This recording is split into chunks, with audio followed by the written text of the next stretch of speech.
আসসালামু আলাইকুম। এশিয়ার পক্ষ থেকে জানাচ্ছি আপনাদের সকলকে আন্তরিক শুভেচ্ছা ও অভিনন্দন। আজকে আমরা নবম দশম শ্রেণীর প্রথম পত্র বইয়ের প্রথম যে গল্পটি রয়েছে প্রত্যুপকার, সেই গল্পটি নিয়ে আলোচনা করব। প্রত্যুপকার হচ্ছে ঈশ্বরচন্দ্র বিদ্যাসাগরের লেখা একটি গল্প। এই গল্পটি আখ্যান মঞ্জরি গ্রন্থের দ্বিতীয় ভাগ থেকে সংকলন করা হয়েছে। প্রত্যুপকার শব্দের অর্থ হচ্ছে উপকারীর প্রতি উপকার। এখন পরবর্তীতে আমরা প্রত্যুপকার গল্পের কিছু আলোচ্য বিষয় বা গুরুত্বপূর্ণ বিষয়টি জানবো।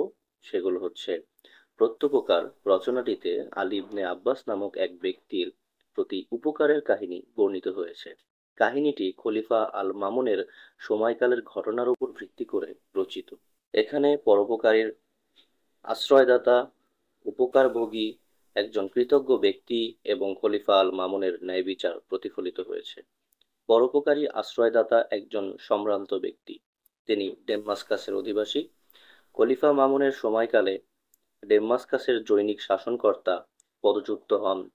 আলী ইবনে আব্বাস সেখানকার স্থানীয় একজন সম্ভ্রান্ত ব্যক্তির কাছে আশ্রয় লাভ করে পদচ্যুত শাসনকর্তার সৈন্যের আক্রমণ থেকে জীবন রক্ষা করেন।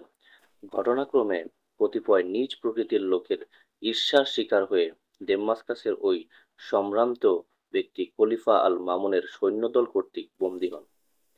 খলিফার আদেশে বন্দীকে দেখাশোনার ভার পড়ে আলী ইবনে আব্বাসের ওপর। কথা প্রসঙ্গে তিনি জানতে পারেন বন্দী ব্যক্তি তার প্রাণ রক্ষাকারী আশ্রয়দাতা। তাকে মুক্ত করে সহস্র স্বর্ণমুদ্রা দিয়ে সেখান থেকে বিদায় নিয়ে তার পরিবারের সঙ্গে মিলিত হতে বলেন। কিন্তু তিনি আলী ইবনে আব্বাসকে বিপদে ফেলতে চাইলেন না।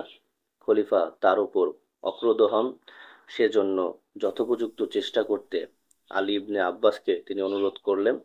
আলী ইবনে আব্বাসের কাছে সব কথা শুনে খলিফা আল মামুন উপযুক্ত পুরস্কার প্রদান করে ডেমাস্কাসবাসী সেই পরোপকারী ব্যক্তিকে সসম্মানে মুক্তি দিলেন। এই রচনায় এভাবে দুজন মহৎ ব্যক্তির কাহিনী বর্ণিত হয়েছে।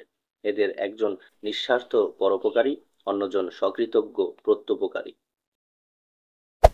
Hey there. Subscribe to my channel. And also press this bell icon.